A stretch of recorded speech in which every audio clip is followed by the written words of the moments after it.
Hello everyone, Kurt Holford here, and welcome back to another episode from Holford Labs.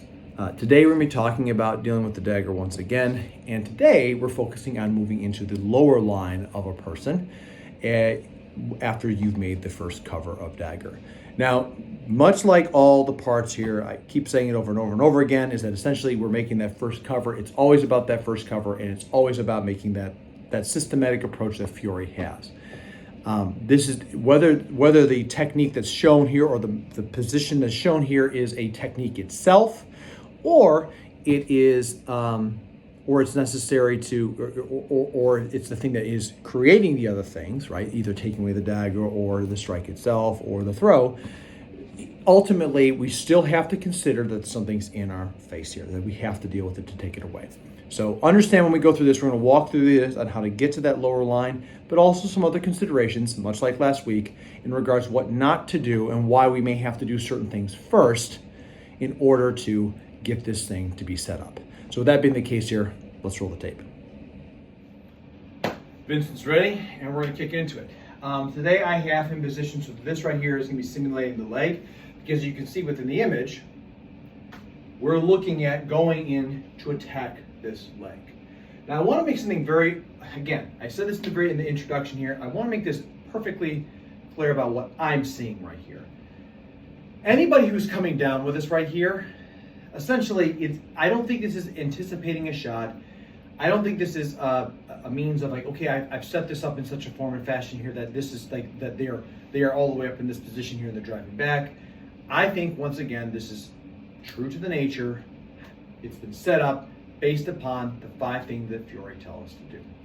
Now, a couple things to be noticed about this right here is that anytime that we're going low onto something right here, if we do not set this up properly, well, the possibility of them being able to counter us because we have not filled up the space. Remember that Senyor's process right here, how we shift off and break up our grounding. If we haven't contended with that, then none of this matters. None of this matters. If I go in this way, I have no grounding, I'm dead, and therefore I'm just going to be tripped over. So when it comes down to this right here, again, let's talk about making that first cover. So off of this right here, just by utilizing this right here, if I come across this way and I step right in, one, you can't see it, but this dagger just went right by my ear, touched my ear. And if this person is stronger at me and they have momentum coming into me, now what we're talking about is this person's coming in, they are barreling at me, they're trying to strike me with this knife. It is personal, it is angry, it is visceral. And I'm just gonna go, yep, I'm gonna go right for it. Well, I have all this weight that's gonna come down and crash through and break me on this, especially if I'm going low like this. I do not think this is just I don't think this is just us trying to close on or go for a scoop. I think this right here, shoot, like you see within modern day wrestling, I think that we're gonna go for that, but again, we have to apply what he has said. Take the dagger away, and now we're striking on the person.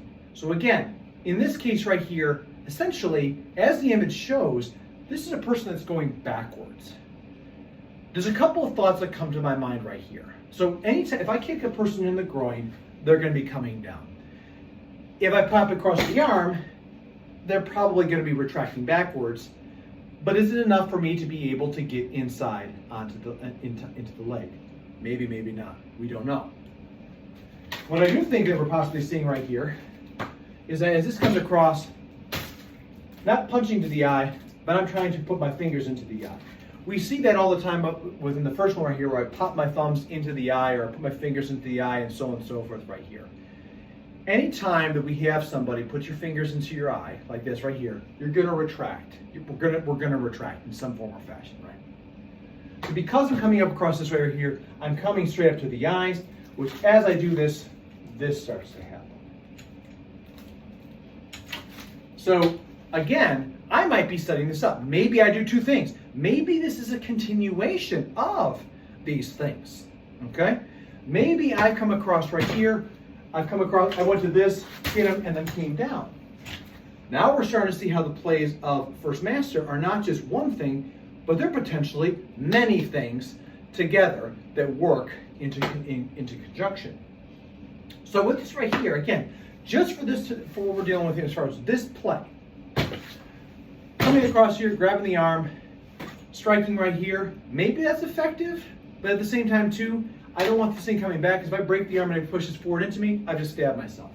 So coming this way, I think I want to get the dagger away, think reverse semester play, turning it down upwards right here, hit them in the eyes, into the face right here, and now I'm going in to get the throat. So again, it's about shifting the person's visimento from where they want to hit me, right? I don't want this person to hit me. They've come in this. My visimento was on, I have grounding, whether it's in the moment right here, whether I've been waiting for this person, it doesn't matter. The point being is here, the lesson of the scenario, like we talked about in the very beginning, do I have grounding? If it's a yes, get inside there as fast as possible. Hit them in the eyes so that you break their structures, they're going back, and then from there, shoot in with courage to flip them through, okay? So again, a few things about this right here. This is very effective, especially if you're talking about about misdirection, of like how you get somebody to go in different directions here. There is an anatomy and an application inside the mind, right? We can't be turned on all the time. And like I was talking to a student recently, the masks that we use in training is absolutely necessary. Please do not misunderstand me here. The masks that we have in training may hide or mask from us emotional things that we may or may not be experiencing in actual true to fashion training. I am not proposing that people don't train with masks. Please hear me. Train with a mask. We train with masks. Yes, we wear goggles for some of the other stuff right here, but that is not full-on kinetic fighting. For the full-on kinetic fighting, we have to wear masks. It's necessary, and that's a big part of it all. All I am saying is, in this situation, in this scenario that we're talking about, or any scenario that's happening here, nothing is protecting here, unless it's a visor, which you'll see later on in some of the armor stuff, which is ways of dealing with that. Everything is about affecting what is happening in the head. And the gateway to the head is to the eyes or pain on body. Fiore understands this, I believe. And because of this, he understands that when I come across this way, I'm not just going to go whee right into this person, especially if this guy's bigger. Why would I teach somebody that I'm a patron to, oh yeah, just walk in on them? That's a good way not to have a job, right? I have to get this person to think differently. I have to get their mind and mentality out of it. So by coming across this way, I've covered up in this here, I've grabbed onto this there, I'm going for the eyes, and I'm moving in. In not doing so, understand this, and I believe the counter shows that this right here, about going into the neck and choking the person out. If I just go right in here like this, well, one, I have not caused this person to think in any other direction, other than still, you stop me and I'm gonna come up here. Why might this be the case? Well, if this was my first intention, this is the same thing as me grabbing out, I'm gonna grab again. Because I'm trying to get both hands on this person so it's easier for me to do the dirty thing of the dagger. So if I just come across right here and I'm going right low, that puts me in direct line of any type of strike that they have with their left hand. They might push their fingers into my eyes, they might hit me in the throat, they might push me across certain ways. As I go down like this right here, they might grab my elbow and turn me into the knife, which you can't tell, it just stabbed me right in the ear. There's any sort of manner of thing here that this person maybe trying to do to me in regards to what's happening here. Again, when you talk about Fiore right here, there's only so much that you can show in this, because at the end of the day, what this person does with that left arm, if they just start pulling back, well, then you have other place to go off of here. Do you want to bank that this person's going to do this? To me, the maestro was not going to bank on that. So again, answer's simple. Cross this way. Maybe you strike the arm. Personally, I think that you're striking the eyes. Maybe you're putting into the eyes as they start to lean back. Go in for the leg. And then shift through on a throw. So once again with this here, you can see how misdirecting a person into a different focus is a gateway into deeper techniques that are effective and not just something that is a haphazard guess. I do not believe that Fiore, in any way, shape, or form, went to guessing on this. I think, I mean, there's always a little bit of guesswork when it comes down to certain things, is you have no idea what someone's going to do. But I think what he did is once you get into certain situations, follow a procedure, a process that gets you through it the best possible way that you can. One of the big points that I say to students a lot of times whenever we're doing for sparring or doing arbozari or dagger work is that essentially understand that if you try to fight like me, so case in point, I had someone who's like, I think they're like 5'6", and they're trying to fight like me. And that means trying to fight like 5'11", 187 pounds. If they're 5'6", 160 pounds, there are certain things that you cannot, with natural opposing structures, you're going to lose on. That's just reality. Yes. Yeah. Well, maybe I hit them first. Maybe it's this right here. I get it. But is it good to bank on?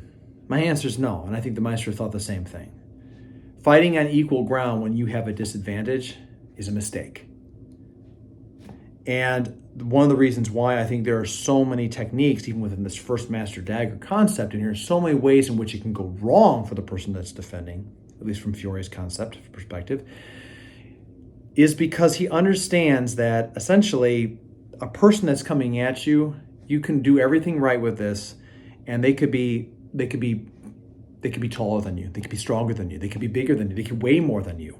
And these are all factors right here that if we don't take that into consideration, you can't do the same thing that someone else can do at a certain height. And I think that also means that you have to have other tools, other ways of approaching that allow you to attack a person of different size against you. Case in point, today's technique that we're talking about, and just to put up right here one more time, I think this is much more for a shorter person. If you were a shorter person, you're going against someone who's taller. It's just my guess. Get someone that's taller going backwards and then attack a lower line. It doesn't mean that Nicola d'Este may have been a short person. It may mean that he was a short person to someone else. And that's a key factor that must be kept in mind here. So again, just some final thoughts and considerations when it comes down to this technique and whatnot. And again, just to kind of give some other thoughts and considerations that may happen when it comes down to tactical views of why Fiore may have advised these things to people or have been advised to himself at this time. But with that being the case, that's going to wrap up the video.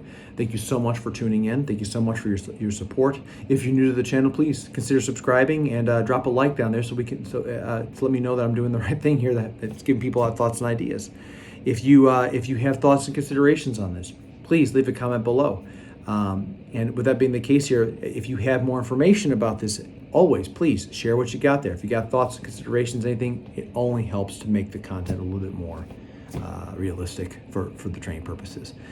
So with that being the case here, everybody, as always, please stay safe, train well, and fight on. And I will see you all soon.